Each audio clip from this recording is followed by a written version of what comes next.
নমস্কাৰ বন্ধু বান্ধৱীসকল, কি খবৰ আপোনালোকৰ? ভালেই আছে নিশ্চয়, মোৰো ভালেই।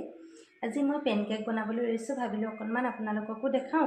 আৰু মইনো পেনকেক কেনেকৈ বনাওঁ আহকচোন চাওঁ। ভিডিঅ'টো শেষলৈকে চাব, স্কিপ নকৰিব। আহকচোন তেতিয়াহ'লে ভিডিঅ'টো আৰম্ভ কৰোঁ। পেনকেক বনাবৰ কাৰণে মই ইয়াত লৈছোঁ এটা ডিম।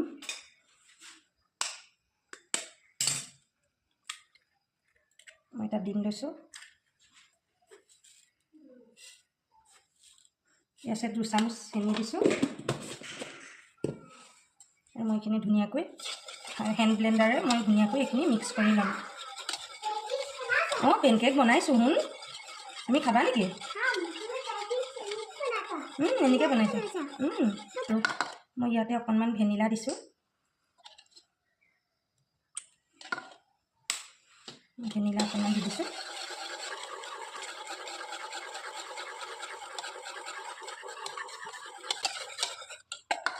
মই ইয়াতে দি দিছোঁ এগিলাচ গাখীৰ।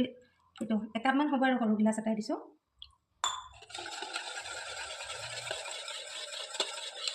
বেটাৰটো ধুনীয়াকৈ মিক্স কৰি ল'ব লাগিব, তেতিয়া খাবলৈ ধুনীয়া হয়।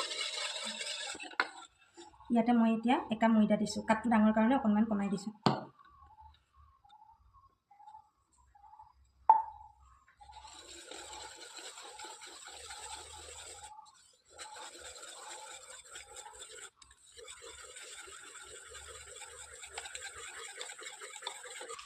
ইয়াতে অকণমান বেকিং চ'ডা দিছোঁ মই।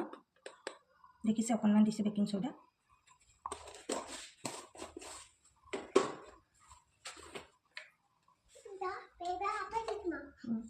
আৰু অকণমান নিজান চ'ডা দিছোঁ।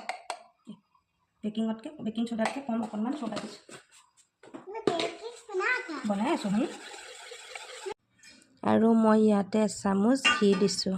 ঘিটো দিলে খাবলৈ বেছি ভাল হয়, কাৰণে এচামুচ ঘি দি দিছোঁ। তাৰটো ৰেডি হৈ গ'ল, ইমানটো জোখতে লাগিব। ফালে মই এখন টাৱা পাতি লৈছোঁ, আৰু টাৱাখন গৰম হোৱাৰ পিছতে মই বেটাৰখিনি এনেকৈ দি দিছোঁ।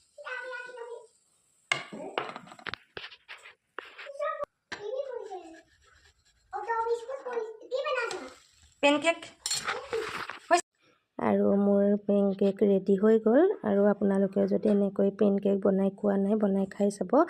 আৰু আমাৰ সোণমানুৰ ৰিয়েকশ্যনটো কি হ'ল আপোনালোকে চাই থাকিব দেই।